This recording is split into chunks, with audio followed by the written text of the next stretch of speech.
اعوذ باللہ من الشیطان الرجیم بسم اللہ الرحمن الرحیم ان الذین جاؤوا بالافک عصبۃ منکم، جن لوگوں نے یہ طوفان اٹھایا ہے، جن لوگوں نے تہمت تراشی ہے حضرت عائشہ صدیقہ رضی اللہ تعالی عنہا پر، یہ تمہارے ہی ایک گروہ ہے، تم ہی میں سے ہیں۔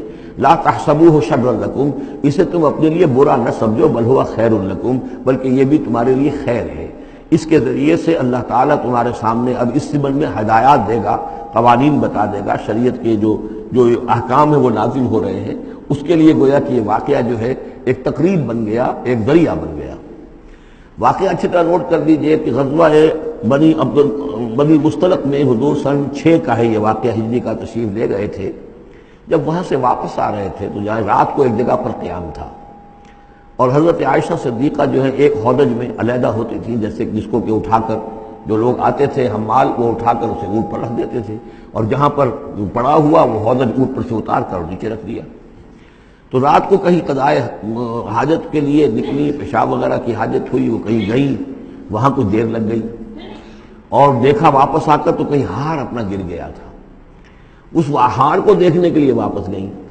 اتنی دیر میں وہ حمال آئے، اور حضرت عائشہ بہت دبلی پتلی تھی، انہیں اندازہ نہیں ہوا کہ اس ہودج میں اس وقت ام المومنین موجود نہیں ہے۔ انہوں نے اٹھایا اور وہ کوچ کا وقت ہو گیا تھا، اونٹ کے اوپر رکھا اور قافلہ چل دیا۔ اب یہ آئیں واپس تو اب دیکھا کہ وہ تو قافلہ جا چکا، ہکا بکا کیا کریں، تنہا ہے، رات کا وقت ہے۔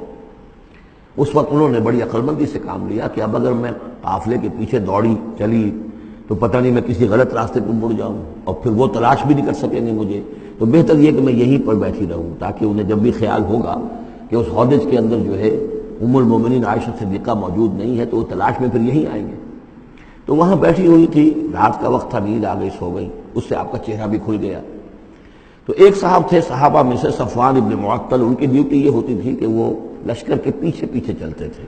لشکر چل رہا ہے تو ذرا فاصلے سے کہ کہیں کوئی گری پڑی چیز رہ گئی ہو، کہیں کوئی بیمار ہو، وہ چل نہ پایا ہو لشکر کے ساتھ اور رہ گیا ہو پیچھے، تو پیچھے وہ دیکھ بھال کرتے ہوئے آتے تھے۔ انہیں دور سے نظر آیا کہ یہاں کوئی شے پڑی ہوئی ہے، گٹھڑی سی پڑی ہے کوئی، تو جا کر دیکھا، حضرت عائشہ کو پہچان لیا، اور وہ کہتے ہیں کہ میں نے اس لیے پہچان لیا کہ حجاب کی آیت کے نازل ہونے سے پہلے میں نے انہیں دیکھا تھا۔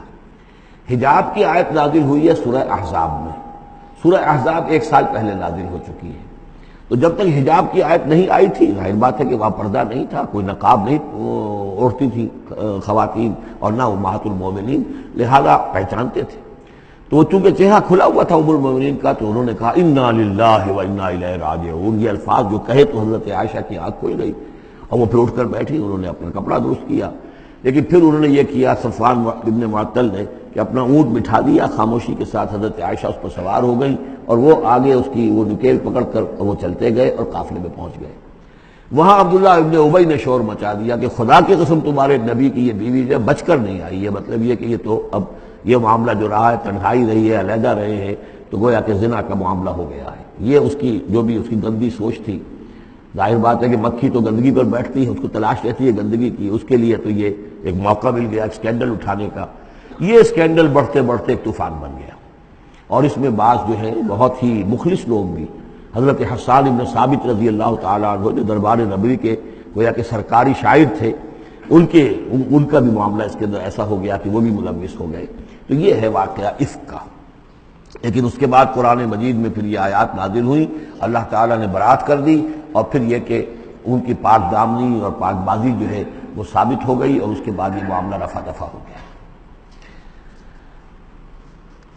ان الذین جاؤوا بالافک عصبۃ منکم لا تحسبوہ شرا لکم بل ہوا خیر لکم لکل امرئ منہم ما اکتسب من الاثم، اس میں جس شخص نے بھی جو گناہ کمایا ہے وہ اس کو مل جائے گا، اس کے حصے میں درج ہو جائے گا۔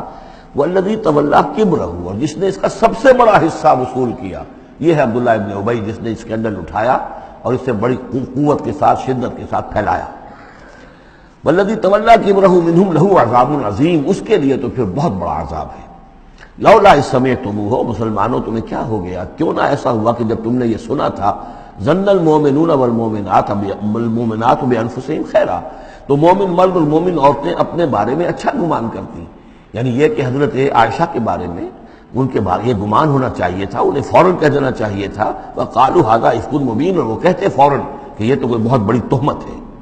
لولا جاؤ علیہ بأربعۃ شہداء، کیوں نہیں وہ لے کر آئے 4 گواہ، اگر تو ان کے پاس گواہ تھے یہ بات کہنے کے لیے تب تو زبان کھولنی چاہیے تھی، اگر 4 گواہ نہیں تھے تو انہیں زبان بند رکھنی چاہیے تھی۔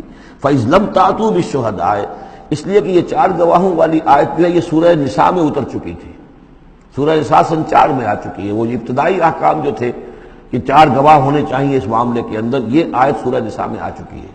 تو فرمایا کہ یہ کیوں نہیں 4 گواہ لے کر آئے؟ فَإِذْ لَمْ تَأْتُوا بِالشُّهَدَاءِ، اگر وہ 4 گواہ نہیں لا سکے فَأُولَٰئِكَ عِندَ اللَّهِ هُمُ الْكَاذِبُونَ، تو یقیناً اللہ کے نزدیک اور قانون اسلامی کے نزدیک پھر وہی جھوٹے ہیں۔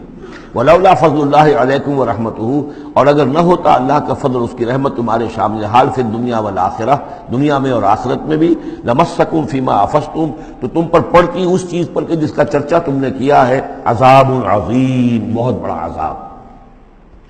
اس تلقونہ بألسنتکم، یہ اصل میں انسانوں کی ایک عام کمزوری ہوتی ہے، اس طرح کی بات جو ہے بس ادھر سے سنی ادھر بیان کر دی، ادھر سے آگے بیان ہو گئی، جنگل کی آگ کی طرح اس قسم کی خبریں جو ہیں وہ پھیل جاتی ہیں۔ اس تلقونہ بألسنتکم، جبکہ تم اسے لے رہے تھے اپنی زبانوں سے، یعنی یہ کہ ایک زبان سے دوسری زبان کو، اور زبان سے نکلی اور کوٹھے چڑھی والی جو ایک کہاوت ہمارے ہاں ہے، اس طریقے سے آسانی سے وہ بات پھیلتی چلی گئی۔ وَتَقُولُونَ بِأَفْوَاهِكُمْ، اور تم کہہ رہے تھے اپنے منہوں سے مَا لَيْسَ لَكُمْ بِهِ علم، جس کے لیے تمہارے پاس کوئی علم نہیں تھا، کوئی دلیل نہیں تھی، کوئی بنیاد نہیں تھی، کوئی گواہی نہیں تھی، کوئی معلومات کی کوئی سورسز نہیں تھی۔ وَتَحْسَبُونَهُ هَيِّنًا، اور تم اسے سمجھ رہے تھے کہ بہت ہلکی بات ہے، معمولی سی بات ہے۔ وَهُوَ عِندَ اللَّهِ عَظِيمٌ، جبکہ یہ اللہ کے نزدیک بہت بڑی بات ہے۔ کسی پر بھی، کسی مسلمان خاتون پر بھی اس طرح کی تہمت لگا دینا بہت بڑی بات ہے۔ کجا یہ کہ بازی بارش بابا ہم بازی، کہ ام المومنین عائشہ صدیقہ رضی اللہ تعالی عنہ زوج رسول صلی اللہ علیہ وسلم، اور یہ چیز جو ہے بہت بڑی ہے۔ وَلَوْلَا إِذْ سَمِعْتُمُوهُ قُلْتُم مَّا يَكُونُ لَنَا أَن نَّتَكَلَّمَ بِهَٰذَا، کیوں نہ ایسا ہوا کہ جب تم نے یہ سنا تھا تو تم کہتے کہ ہمارے لیے بالکل جائز نہیں ہے کہ ہم یہ بات زبان سے نکالیں۔ سبحانک، اللہ تو پاک ہے، ھذا بہتان عظیم، یقیناً یہ بہت بڑا بہتان ہے۔ یعظکم اللہ ان تعودوا لمثلہ، اللہ تعالیٰ تمہیں نصیحت کر رہا ہے مبادا تم دوبارہ پھر اس قسم کی کسی معاملے کے اندر اسی طریقے سے اعادہ کرو اور دوبارہ اسی کوئی حرکت کرو، ابداً کبھی بھی، ان کنتم مؤمنین، اگر تم مومن ہو۔ وَيُبَيِّنُ اللَّهُ لَكُمُ الْآيَاتِ، اور اللہ تعالیٰ تمہارے لیے اپنی آیات کو واضح کر رہا ہے۔ واللہ علیم حکیم، اللہ علیم اور حکیم ہے۔ صدق اللہ العظیم۔